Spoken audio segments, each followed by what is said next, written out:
2018. Eh bien, nous allons parler d'abord. Bonjour, bonjour Isabelle, et plein de belles choses pour l'année qui commence. On va s'intéresser aux tables de fête. Oui. Alors que mettre sur ces tables de fête? On a déjà beaucoup parlé. Eh ben, on va s'intéresser à un dessert, Une douceur. une friandise, une douceur. Oui, absolument. Voilà. On va Une parler confiserie. du nougat. Le nougat. Alors tout de suite, nougat, on pense à Montélimar. Bien sûr, c'est vrai Alors, que on a raison, et en même temps, il n'y a pas qu'à Montélimar qu'on fait du bon nougat. Non, le nougat, il est incontournable en cette période de l'année. On le trouve sur toutes les tables de fête en Provence parce qu'il fait partie des 13 desserts. C'est vrai que le nougat est associé à Montélimar. Pourquoi?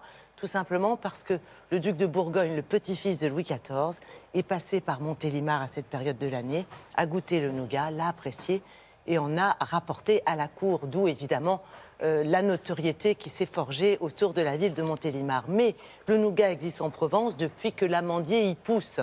Donc, voyez, mon bon monsieur, ça ne date pas d'aujourd'hui. Et c'est vrai que les recettes peuvent varier d'un village à l'autre. Donc, nous sommes intéressés à une recette très spécifique. Ça se passe à Signes, dans le Var, où depuis 5 générations, eh bien, nous avons un artisan confiseur qui travaille la même recette, avec les mêmes gestes, dans les mêmes chaudrons en cuivre, avec des ingrédients qui sont particulièrement sélectionnés. Et c'est un produit qui est absolument merveilleux et qu'il ne fabrique, qu'il ne réalise que pour les fêtes de fin d'année. Et vous allez d'ailleurs savoir pourquoi nous nous sommes rendus sur place.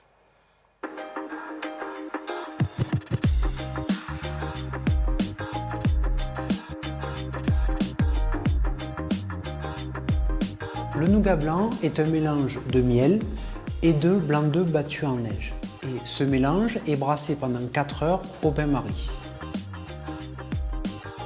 La température de cuisson de la pâte, le mélange miel-blanc d'œuf, est de 63 degrés parce que la température de cuisson de l'œuf est de 63 degrés. On va ajouter un peu de sucre cuit parce que le nougat blanc est une mousse et qu'il faut la solidifier et lui permettre de garder sa forme. Les amandes arrivent à la toute fin de cuisson. Le nougat noir est beaucoup plus simple en termes de recette. C'est un mélange miel-amande, il n'y a pas d'autres ingrédients. La recette du nougat noir est un peu le principe du caramel, c'est-à-dire qu'on va faire bouillir le miel. Et une fois que le miel bout, on ajoute les amandes et on remue l'ensemble, miel-amande, jusqu'à ce que tout soit cuit. Le miel de lavande dans le nougat noir permet de diminuer la puissance des miels de toutes fleurs.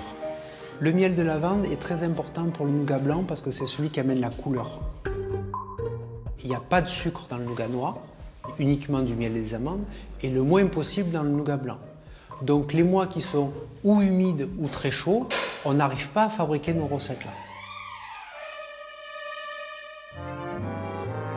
Même si je suis la 6e génération de confiseurs et de ma famille à avoir pris la suite, personne n'a modifié les recettes du démarrage. Non.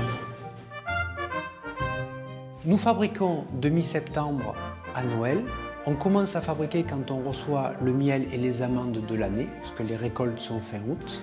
Et on va fabriquer jusqu'à peu près au 20 décembre pour que les gens puissent avoir du nougat sur la table de Noël pour les 13 desserts et après pendant les fêtes.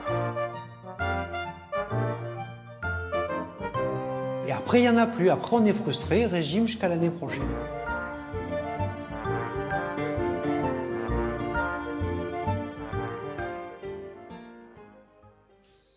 C'est assez étonnant, ça, hein, cette dû façon à de respecter les règles. C'est ça, mais de c'est la la tradition. En tradition. Provence, il y a les 13 desserts et le nougat blanc et noir est impérativement présent sur ces tables de fête. Et c'est vrai que cette recette, il ne peut la faire que l'été. D'autre part, le nougat noir, qui est un pur délice, puisque ça n'est que du miel et des amandes, est fabriqué uniquement de nuit, en tout cas, du 1er septembre au 15 Et novembre. alors pourquoi la nuit? Alors pourquoi la nuit? Parce que vous avez vu, le miel, on le fait bouillir. Et ça dégage une odeur très très forte. Et si on le faisait de jour, jusqu'à 10 km à la ronde, les abeilles viendraient, des essaims complets d'abeilles viendraient sauver leur miel en perdition puisqu'il est en train de bouillir. Alors que la nuit, eh bien, elles peuvent pas se diriger sans le soleil, donc elles restent endormies dans la ruche et elles ne peuvent pas bouger. Et ensuite, à partir du 15 novembre, elles hibernent. Elles ont bien raison. Donc, voilà pourquoi c'est fabriqué la nuit. C'est super. Donc le nougat uniquement en période de fête. Ah et bah sinon, oui, à côté avec de ça, le nougat de cygne, oui. En tout cas, oui. Après, ça. vous pouvez en trouver évidemment toute l'année, mais ce n'est pas du tout le même mode de fabrication, avec des ingrédients qui peuvent varier. Notamment, il y a beaucoup plus de sucre. Là, il n'y en a pas du tout dans le nougat noir. Et il y en a très peu dans le nougat blanc. C'est ce qui fait aussi l'originalité de la recette et ce goût si fin. Merci beaucoup. Voilà pourquoi il faut qu'on préserve quand même les abeilles qui sont en très très grand danger. Voilà, si vous voulez qu'Isabelle vous parle encore du nougat. Merci beaucoup.